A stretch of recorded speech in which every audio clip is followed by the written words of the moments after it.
And what they're showing is meditation, it calms down the cerebral cortex and the monkey mind, the chatter that we all tend to get involved in. And so by calming that down or dampening it down, it's allowing the midbrain, where the memories are, and a lot of other feelings, allows that to percolate more to the top. And it allows the more creative mind to come more to the surface, which is the more intuitive mind, the imagination, the kind of the part of our mind that we exercised a lot when we were children, because we would often look out the window and fantasize and imagine doing things, crazy things like flying, right? Anything was possible. Yeah. And so over the time, we were taught to do less and less of that and focus on our work and get the math problem solved, and which is all good. I mean, we have to have the analytical mind, the mechanical mind to accomplish tasks and make judgment calls and so forth. But unfortunately, in a lot of the world today, people are kind of overly identified with that part of their mind.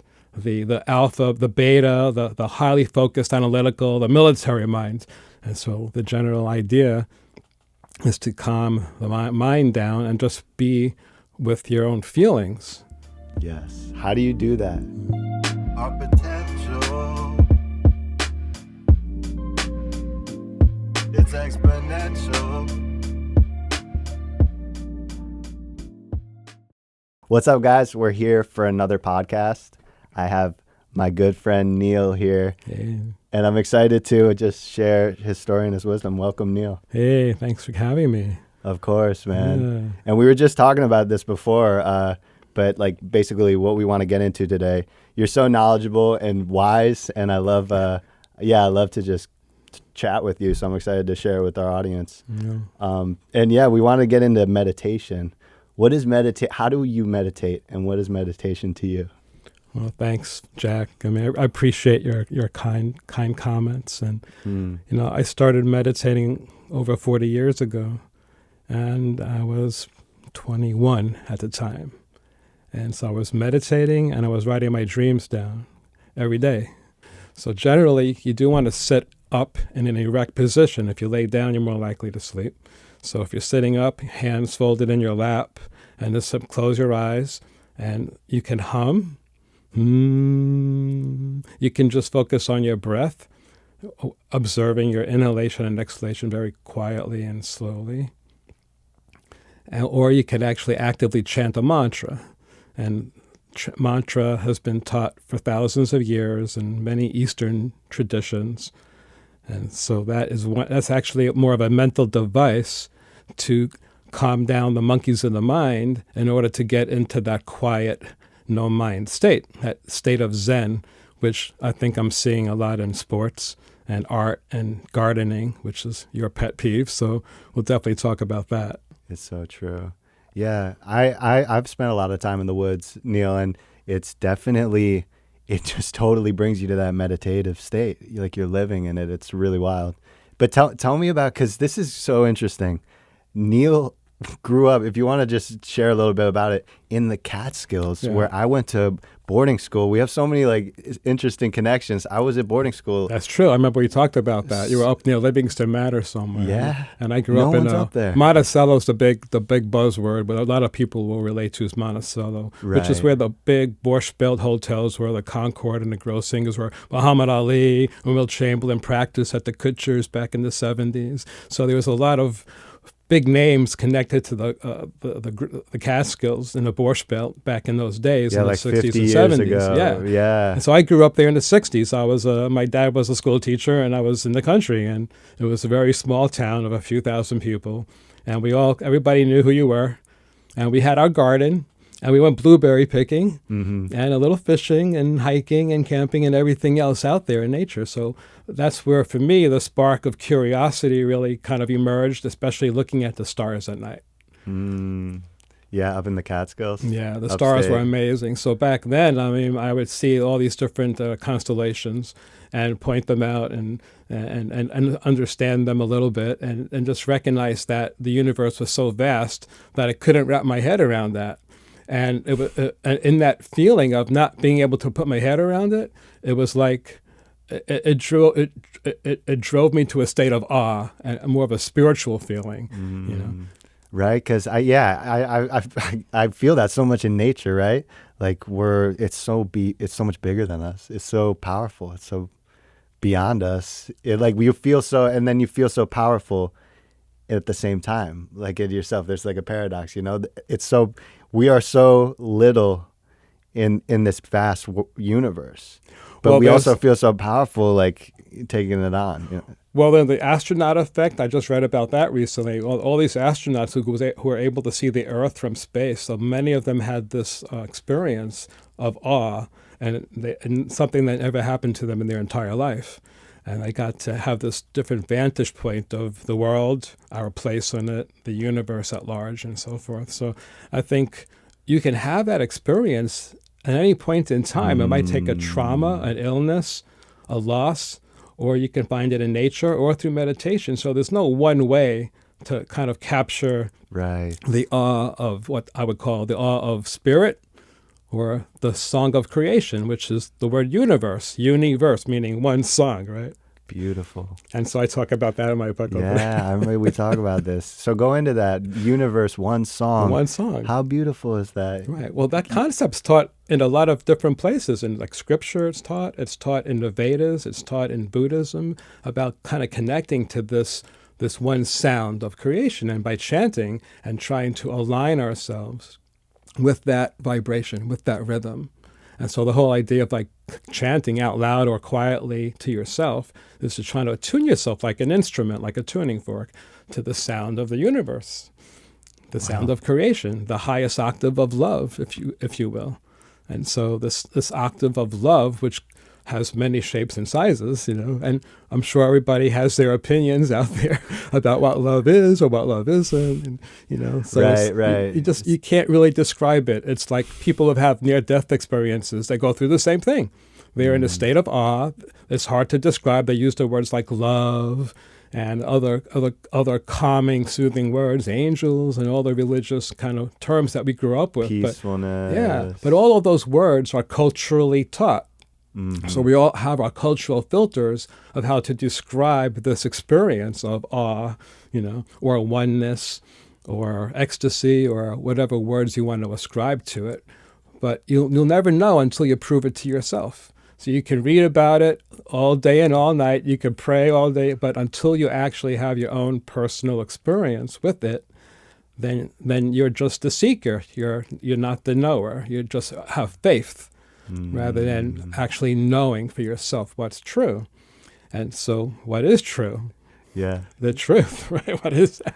Right. Well, In your people, book. yeah, people debate that for thousands of years. Yes, All these philosophers, right. right? They debate the truth. What is the truth? We're seeking the truth. We talk about that. We're truth seekers. Right. And in your book, it's so funny, by the way, shout out Awakening Vibration. I don't know if you want me to show it, but Sure. it's amazing.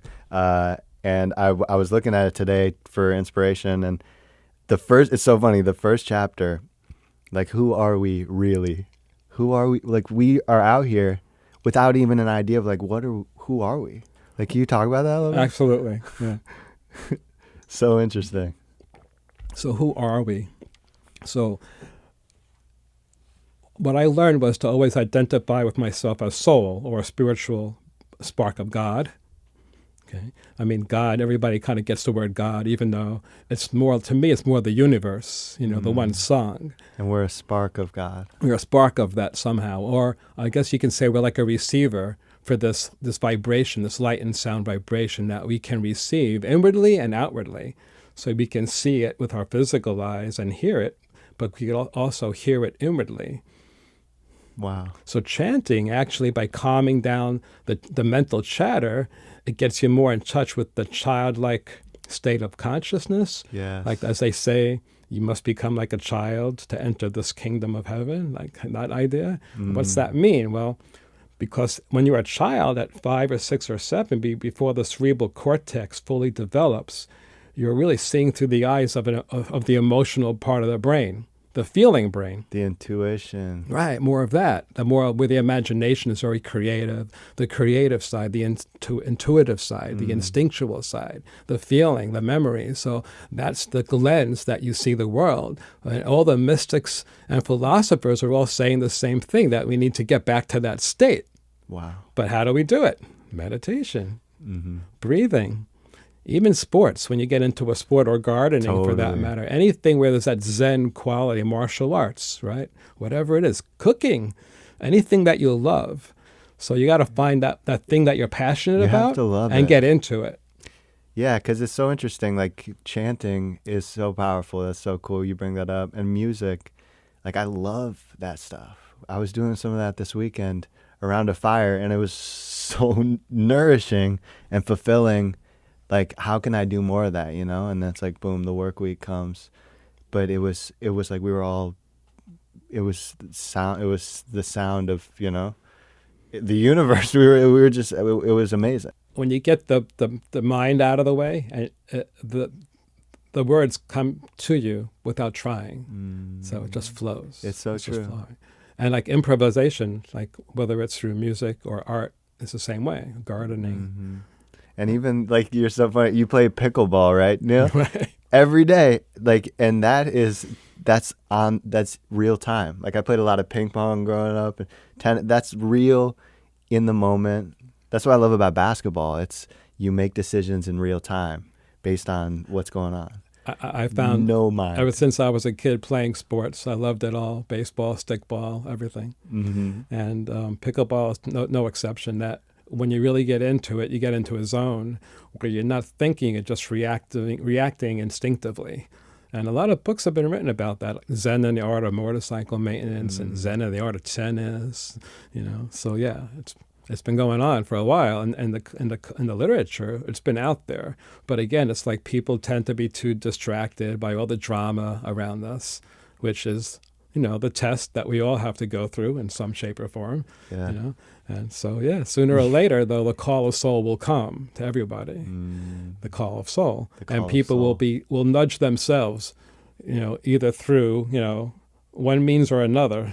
Right. Usually, like you said, it could be trauma. It could be It could be a anything. beautiful mentor. It could be, yeah. It's just really what it is a breakthrough for people, whatever the experience is, whether it's a loss, an illness, a change of job. What is that? What is that? Right? Like, what is happening there?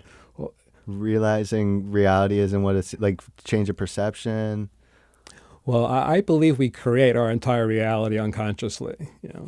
Yeah. For sure. Yeah, we don't understand it. It's hard to explain it, but again, it follows quantum physics quite well. That when in quantum physics circles, you talk about a particle of light, and when there's not an observer, it just behaves like a particle. But when there is an observer, it changes. It behaves like a wave. So that, to me, is the classic illustration of how light vibration becomes physical in our physical world. It crystallizes, and so very cool. Yeah. So Neil, you have a garden. You have a nature space. Tell me about how that has been important to you in your world day to day. Well, I grew up around a lot of nature. I used to go hiking into the woods all the time, and just climbing rock walls, and there was waterfalls and streams, and beautiful. I got to see all the moss and the fungus we were talking about, and all these huge mushrooms growing out of logs. And I thought it was all really very colorful. And then I did a lot of paint by numbers as a little kid, and model cars and painting my model rockets. I was really kind of into these little hobbies. Living in a country, there weren't too many distractions except being outside in nature or being inside doing something, a hobby like building models or whatever, or painting or music, whatever it was. You could lock in on that little project. We can, especially in the winter months, So we did a lot. It was a lot of fun things to do, like skiing and hiking and camping and snowshoeing and everything, snowmobiles, and it was pretty far out. And all the bungalow colonies in the summer. So yeah, there were blueberry patches. So all of that kind of like it fed my consciousness. And so when I moved to Florida, of course, my wife and I are pretty much on the same wavelength with that.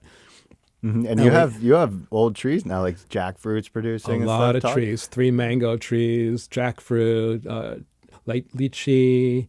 I can't remember. Some like 40 different trees. Some are more herbal, some are cinnamon trees, and things 40 like trees. That. 40 total. Yeah, we have a peach tree and a loquat tree. Yeah, you're right. Avocados, two avocados, a dwarf avocado. Now we're grafting the avocado and having different varieties of avocado on one tree.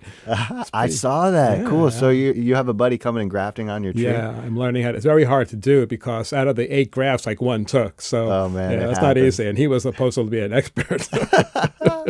That's amazing. it's hard. You keep trying and gardening, man. Yeah. That's it. And also a lot of the ground cover, kind of experimenting with the feng shui, bringing in some little temple, little thing, like cute little things and making it pretty and everything. Yeah, it's cool. Because you're not on a bit, like, you don't have a huge lot. It's amazing how much you're doing with it. Yeah. Well, we got we're at the end of a cul-de-sac, so the long driveway gave us this extra land to kind of play with. So yeah. I love that. Yeah.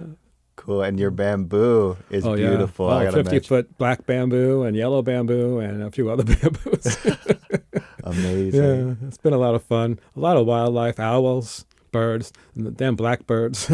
Yeah. They're the nastiest. Yeah, the they'll blue eat the blue birds. jays. The blue jays. They're the Yeah. nasty ones. Yeah. Yeah, But the rest of that's them all- are great. All the birds, all the cardinals they're are all beautiful. great. Oh, the turtles come around sometimes. They're all great. You see everything eventually. Yeah. The owl. Wow. The owl Yeah. is We saw an special. owl and its baby right in our mango tree, right there. I got a good picture of it on my website. On my gallery, there's a picture of the owl. It's a screech owl. Amazing. Yeah, Little guy. pretty cool. Possums, raccoons, you name it. So yeah, I'm used to that. I grew up with raccoons Yeah. and rattlesnakes. Oh yeah, I had plenty of experiences with snakes growing up as a kid in the woods, of course. But luckily nothing ever happened. You ran into rattlesnakes? I've had snakes run right through my legs, right underneath me. Yeah, big one, water moccasin. Yeah. And I got pretty close to a rattle. Yeah, it's like man. oh, I've had stay experiences too. Oh, It'll humble you real away. quick. And they make their noise, so they let you know. Yeah. That's right. Yeah. The spiritual creatures. Yeah. So it was really quite a great childhood. I was very fortunate for that. It didn't come without its issues and problems like anybody else. We all have our resistances in life. I mean, we chose that somehow. So yeah. You believe that we chose this life?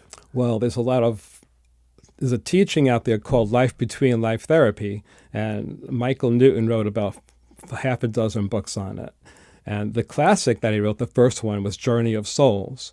And so in it, he puts his patients into a deep state of hypnosis. It's more like a trance, kind of what Edgar Cayce used to go into many years ago when he was like the sleeping prophet. One of the first psychics of American history was Edgar Cayce.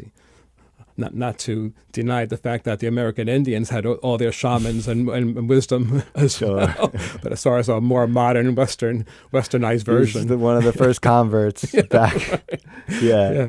So that's a whole nother discussion about culture. But what was he known for? What did he teach? Casey went into a trance for a few hours. He got the name of a person and their date of birth, and when described to them how to heal themselves. So he did it mostly for healing, but he made a lot of other predictions as well. And it's kind of old news, and maybe it got overutilized for sales. Who knows? But and there's a lot of mediums and psychics out there. Yeah, I don't really buy into that too much. I think it's a trap.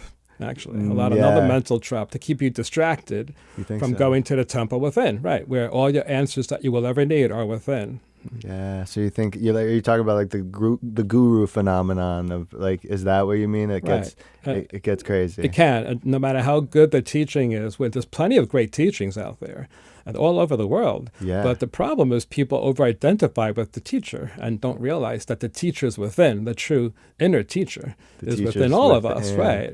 And that's the God spark. That's the sound current. The Shab, the Holy Spirit, whatever you want to call it. This who we really are, which is a spiritual being. That's our true nature. It's unlimited, and imaginative, creative, and very curious too. Yeah, totally. Right. We already like know the answers. Like you said, the teacher's within.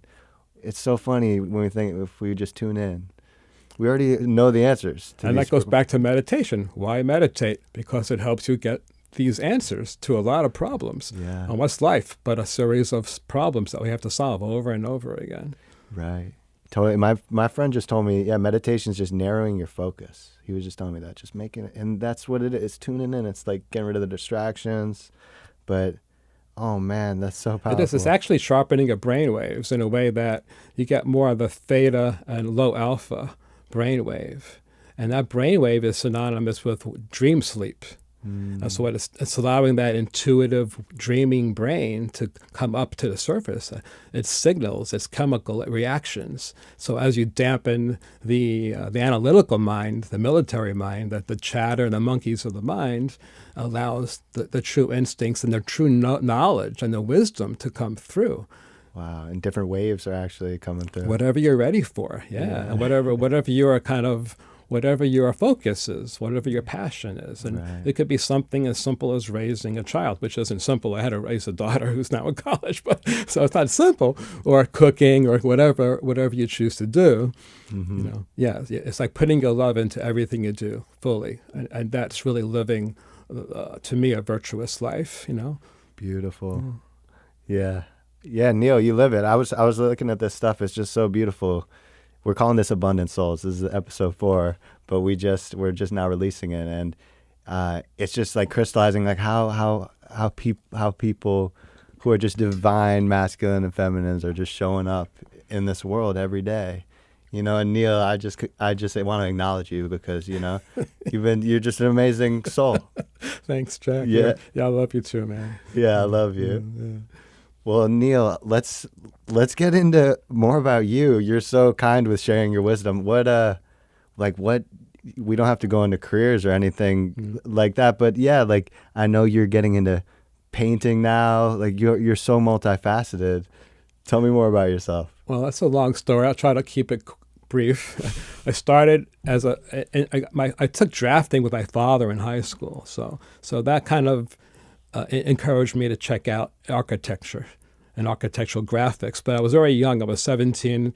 I was probably smoking too much pot at the time, so I wasn't really ready to make a real commitment at that time in my life. So, but shortly thereafter, I got into healthcare, and I was really interested in Chinese medicine and Ayurvedic medicine and nutrition and every other alternative healing you could find. And back then, there was no internet, so we got everything through magazines. East West Journal, New Age Journal, and magazines is how you were learning about Chinese medicine. Yeah, all these... that way initially. So I would have to write letters to the schools to figure out if it was a good fit for me. So I traveled out west twice. I lived in New Mexico for a year and in California for half a year just to figure all that out. And that's where you're introduced to Ram Dass and all this cool Ram Dass came even before that. Yeah, I was 18 when I read Ram Dass's book, Be Here Now. That was pretty amazing. Wow. That was really the ignition that started me on a spiritual search, was reading that one book, Be Here Now by Ram Dass. And that book literally fell off the shelf right in front of me and nobody was around. Wow. Yeah, I was like, whoa, what's this weird purple book look like, right? The purple book with the brown pages, right? Yeah. And I was like, what is this weird book? So it was like, it really kind of caught my eye. That book is trippy. Yeah. It was like a waking dream. Where was that? Yeah. Where was that? Oh, that was a bookstore in New York, yeah. That's incredible. Wow. Yeah, so that so book you were in was... Cali. So I'm sorry I cut you off. You were in Arizona or New Mexico, then Cali. Right, a half a year in California. I checked out both Chinese medicine school. I was really curious. I was really serious about trying to figure out what career path would be the best fit for me. So I was still seeking quite a bit. And then the physical therapy career kind of lit up for me because I felt like it gave me some legitimacy in the allopathic community. Cool. And so I did that. And then as a physical therapist, I was called to go back out west again, where I got introduced to the electroacuoscope. So I wrote a whole book about that, the Whispering Currents book. Wow. And that describes the history of the acuoscope and myopulse starting back in the late 70s. And it's a very interesting story where one of the chief inventors of biofeedback equipment in the 70s, Anthony Nebrensky, who's still alive today, he's probably about 80, maybe a little younger, and he's out in California. He's still inventing. He's an electronic genius. And so when I got my first acuoscope, it was a loaner. And when I was doing home care rounds in New Mexico, I had a dream about it. And in the dream, I actually went into the acuoscope and was traveling down the circuit pathways. And that sounds kind of crazy. Wow. So I know. No, that's amazing. But that's because I've been writing my dreams down for such a long time. I started having these prophetic dreams. Of course, meditating helps that too. It's allowing all this unconscious material to bubble to the surface. And oftentimes it comes through the dream state. So I was writing my dreams down and the acuoscope really lit up. Wow. And I was getting great results on my patients. Amazing. And So so- so the Acuscope, so you're healing people through like frequency, like you're tuning into that and you're realigning it. Explain that. Right. Well, it's basically two computers in one. Like one is a feedback, the biofeedback, which is taking the information from the surface of your skin, and it's feeding it into a computer to analyze, and then a corrective current is sent back into the body, and generally to return any pathological signal back to normal. So it's steering the body autonomically through the autonomic nervous system back to the normal resting state at the cell level. And you're recalibrating your cells.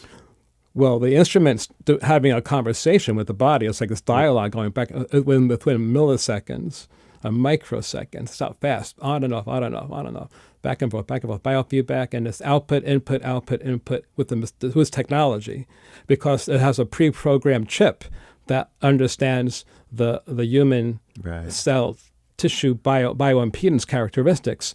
But there's a unique chip just for equine industry, and there's another chip just for the facial industry. So each of these microchips are programmed very specifically, for a certain part of the body, or the nervous system for that matter. And then the practitioner has to go through a lot of training to learn how to direct it properly as well. So. Wow. Yeah. Maybe that's for another time. It is. That's amazing. Right. Another book. Yeah, it's amazing. No, I was at this seminar and there was someone talking about this very thing. It might have been that guy. He was super old, ancient guy who was like telling people, hey, this is how you heal like serious diseases. And it was like this really prominent seminar or whatever, like really 10,000 people there, and this guy was on stage talking about all this stuff. I don't know. There's a lot of that out there now. Yeah, using electrical technology, laser technology, ultrasound. That's all out there. Yeah. It's amazing. And it's like there's so much of it, and it's very hard to kind of sort through it and which one is the best, which one actually works. So you can end up spending a lot of money on something that may not work, and I've been through that. So totally, yeah. I see where you're going with it. But yeah, I don't want to get over people's heads with it too much. But yeah, I wanted to just bring it back to the universe, what you were talking about, and that sound of the universe. Can you talk a little bit more about that? I think we're all like a radio station, and we all have to tune in to our frequency to get the clear signal. And so we are like this receiver, each of us. And so there's been a big debate in science about whether consciousness is in the brain or outside the brain, kind of thing. Right. And so it's kind of a little bit of both, if you will. But the real receiver is soul, the immortal self, the eternal part of us that lives on. That's our true identity. Which is not consciousness. No, soul is pure consciousness. It's like it's beyond the mind, in fact. So that's why these mind traps are so insidious. I mean, we're surrounded by them all the time. It's designed to distract you from being still and really feeling and experiencing yourself as soul. Yeah. So talk about that. So self-awareness is what you're talking about. Absolutely. What is that? Like what? How does one become self-aware and enlightened, if you will? Well, there are exercises. Of course, the word exercise is like here. A lot of people going with the Grinch exercises, but it's really like training. It's like training your mind, kind of like a martial arts. But it's really very simple. It's just being very quiet and sitting down on a couch, or you're laying down if you need to, and closing your eyes and simply chanting the word you, like you, or humming, or if you prefer om, whatever you like. But I prefer the word H-U-U, like that, you. Yeah. And you can do it very quietly so nobody else can hear you. Or if you're by yourself, you could do it loud if you want to, And it's just kind of, it's like a little trick of the mind, like a hacking the mental part of us that's always like chewing on problems and fixing things. It's like, all right, time for a retreat, time to take a break. Yeah. We can't rationalize all day long. We lose our minds. Yeah, it's true. It's so important to just be, right? And I feel, absolutely. It's hard for me to do, but it's good. This is a good reminder. It wasn't meant to be easy. So the challenge, a task for all of us is to really make it a priority and make it a part of your life, just like exercise or just like eating or brushing your teeth. And so little by little, you can integrate that into the entire routine of your life. That's more like the middle path. You're not like going into an ashram to stay all day. Yes. No, do it. Start with 5 minutes or 10 minutes and work your way up to 20 minutes. And then you'll start to see real results because it works. And it's been proven. It's been proven at Harvard through biofeedback labs. Wow. Yeah, it's been proven over and over again. Through the health studies have proven through biofeedback that it's good for your heart. You'll live longer. Joe Dispenza talks everything. about it. Yeah. You sync. It's wild. Yeah. And you can feel it. Like if you're doing it in a room full of people too, you feel it. I think. Yeah. Yeah, it's powerful chanting. I mean, look, all the ancient tribes, they all probably chanted because that's all they knew. There was no distractions. They had to hunt and feed. And look, it wasn't easy. And I believe we've all been there. I believe in reincarnation. Yeah, wow. And I believe we've had multiple opportunities to take a try at life in different shapes and forms of human beings. And I feel that way too. Yeah, What do you think it is? We have to like deal with our karma to the point where we're ready for our soul to, Christ conscious or whatever. What is that? I believe that soul is truly a very courageous being, and that it keeps coming back into the drama of life because it knows that it can benefit from it, that there's a real benefit in this classroom of life. And so whatever predicament you find yourself in, the question to ask is, what can I learn from this? What can I learn from this? And with that question, if you get quiet enough, the answer trickles up, or the solution to your problem does trickle to the surface sooner or later, but you have to, be mindful and pay attention to it a little bit. If you're always distracting yourself, you'll never know. You have to learn from it. That's a good lesson. You have to, because the more you don't, and I've done this in my life, not pay attention to the lessons to be learned, and you're gonna learn one way or another. All around, every day. And it's the humility of the lessons and the humbleness that we get from failure and from embarrassment. And all those lessons are designed to teach us how to be more loving, how to really love better, how to open your heart so that love, that receiver, that universe, that one song could come through you into whatever area of life you care about, I love it. Learn how to be more loving. That's what we're doing, learning how to be more loving. Yeah, it sounds kind of passé, but I mean, when you feel it, man. I know exactly what you mean. So we might have lost a little bit of the visuals. It's all good. We're having fun. Yeah. Neil, let's get right into it. We have limited time. What about your experiences with psychedelics? Right. Plant medicine. Plant medicine. Or entheogens, as they're called.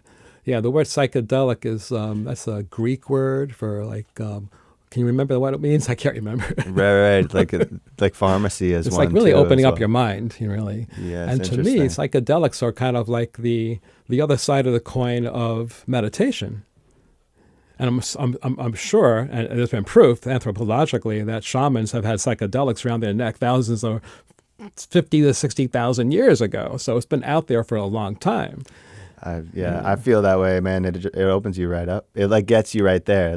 We were talking about that. Well, I think what happened in the 60s when they brought the magic mushrooms to this country and other things is that unfortunately it kind of dribbled into the whole culture in a way that was too fast, too soon, too quick, and it exploded and it got into the hands of the wrong people and criminals and children and the politics behind it. It was a big mess. So totally, the consciousness just wasn't ready for it. Really, that's what happened was, yeah. Yeah, I mean, I grew up with it not taught to me the way I've learned how it is, to respect these plants. Very much the sacred sacrament, to do it with the right environment, with the right mindset and everything, and to know how to dosage properly. And that's where a lot of people go wrong. And you always hear about people taking too much, when they, too much of anything, really. Right. Anything. It's so interesting. It's like the same lessons over. Like, we're really children out here. It's so interesting. Side note real quick, I'll do a garden for someone, or they'll have kids, or there'll be a school, and the teacher, the parent, or someone might say, can we eat this? We could eat everything. And it's so interesting. We have no gauge that we can't eat everything, like some plants are for pollinators, or so. It's just learning from scratch. Right. Well, but it's good to treat all plants with respect. How does it? Right, and in Chinese medicine, they used to observe nature to see what the animals would eat. That's how they figured it out. They figured out, what was, Wow. or they would taste little, very small amounts of it just to make sure it Exactly. wasn't too bitter. They had to figure it out, But ultimately, they were led to the medicinal plants sooner or later for healing, and a lot of it was for physical healing. They weren't thinking about anything else at the time. They had to survive back in the day, thousands of years ago. So, but some of these traditions, like the ayahuasca tradition and the Amazon, and other traditions around the world have survived a long time. Yeah. And so now it's coming out into modern culture. It's kind of gone viral on social media. It's all over the place. And they're now training therapists in psychedelic medicine. Right. Which is wild. Yeah. Yeah, it definitely is becoming mainstream. It is interesting. Very much. The MDMA, which is known as treated as ecstasy, now they're about to approve it next year for trauma. Anybody with trauma. And shit, we all had trauma. Yeah. And it makes me think, yeah, man. And there's a reason our ancestors were doing it. They were, it was definitely sinking their brain back up. It's really wild, because my journey with it as well. Because it's first of all, mushrooms aren't even a plant; it's a fungus. It's like it's its own world in itself, Yeah, and you feel it. And I wanted to just mention a lot of, like, that's so interesting. The Chinese medicine, they observed what animals ate to figure these things out. I think, like, I've heard stories too, and a lot of these plants, like, call us, I think about even just like food, like put psychedelics away for a second, like yucca, these amazing plants that, like, we have such a deep connection with that we don't, maybe have lost a lot of that connection in our society. Yucca is this plant you start from cutting, and then you think about it, there's not like seeds or anything. Like, who has the first cutting? It's like someone. The great mystery of the egg, the chicken or the egg. Yeah, yeah. It's a fascinating story. My friend told me that one Agriculture, time. yeah.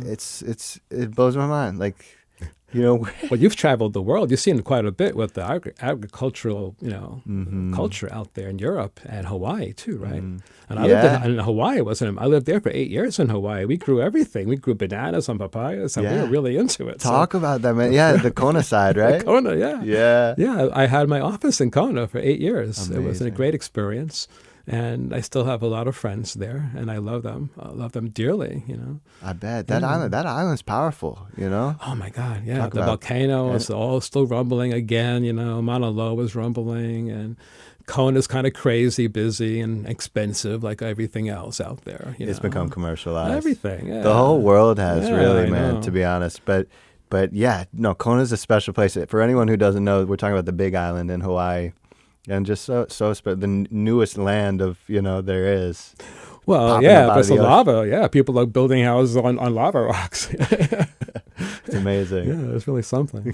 Yeah. I had a great experience there. We grew a lot. We grew papayas from seed, bananas, of course, and what else?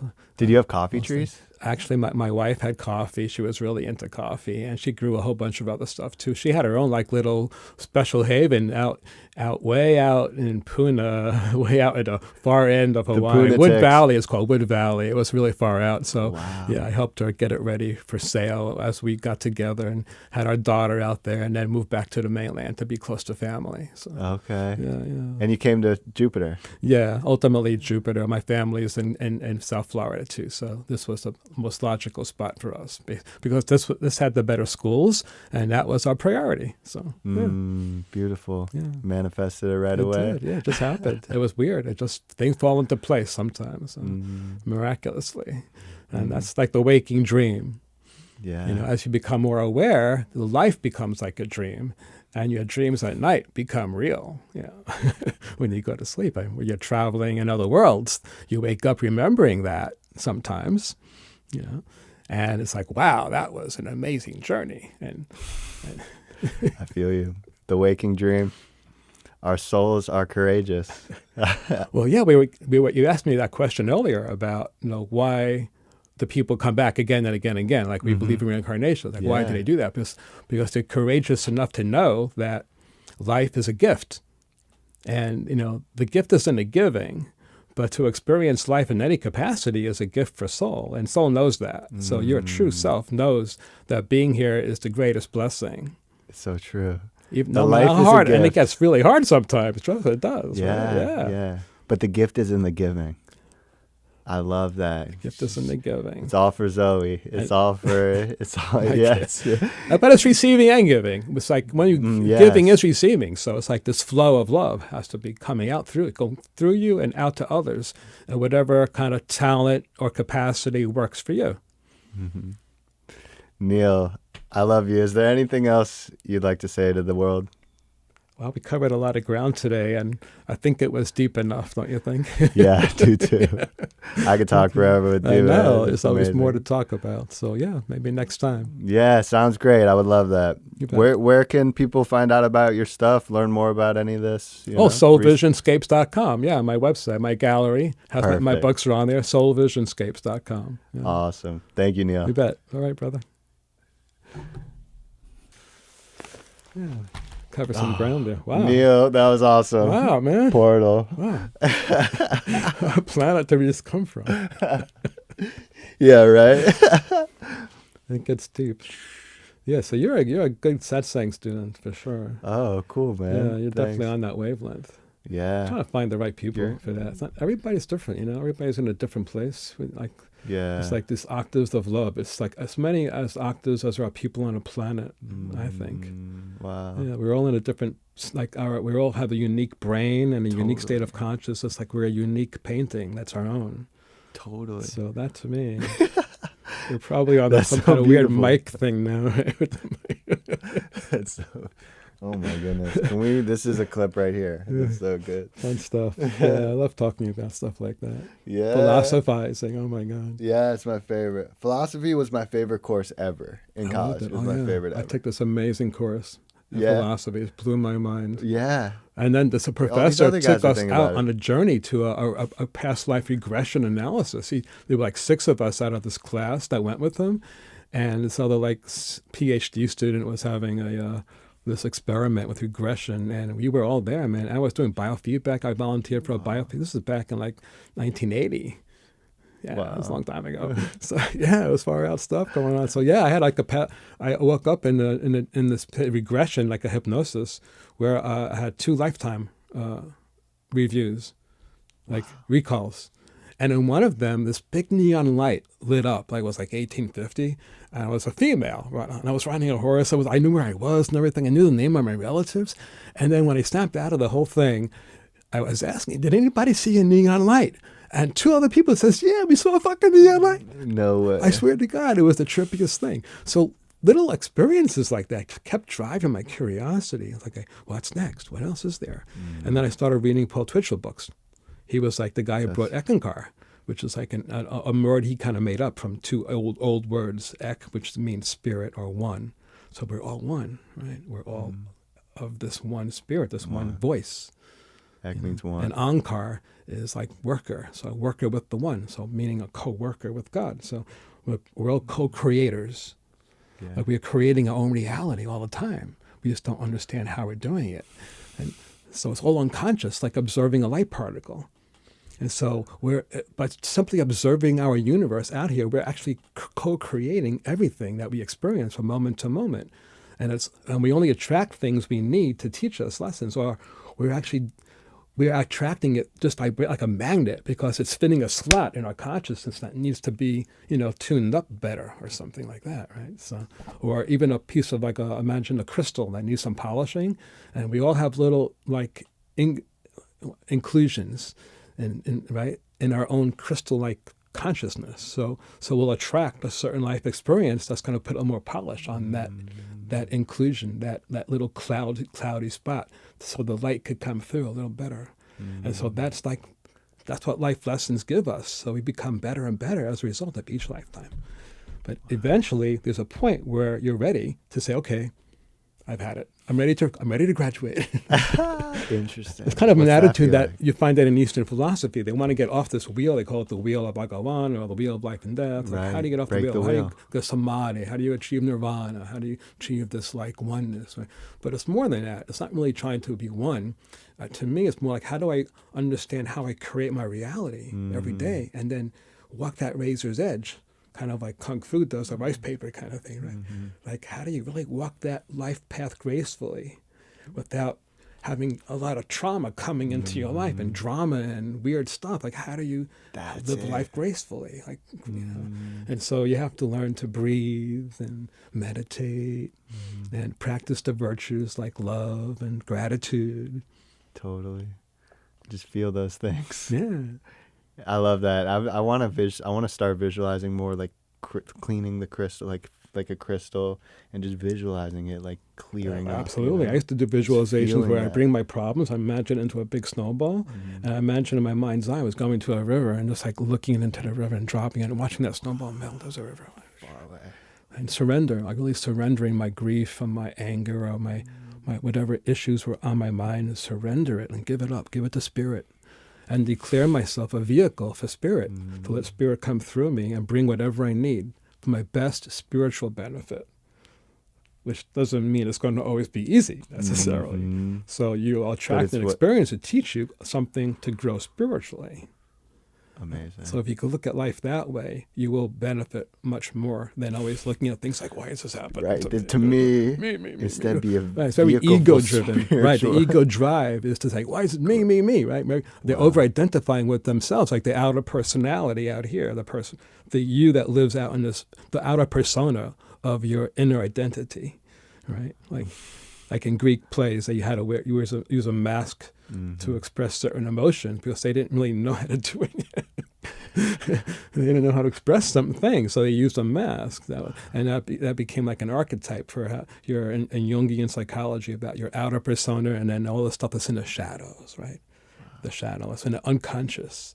And how do you integrate that, like Dr. Jekyll and Mr. Hyde? How do you get Mr. Hyde out of the closet?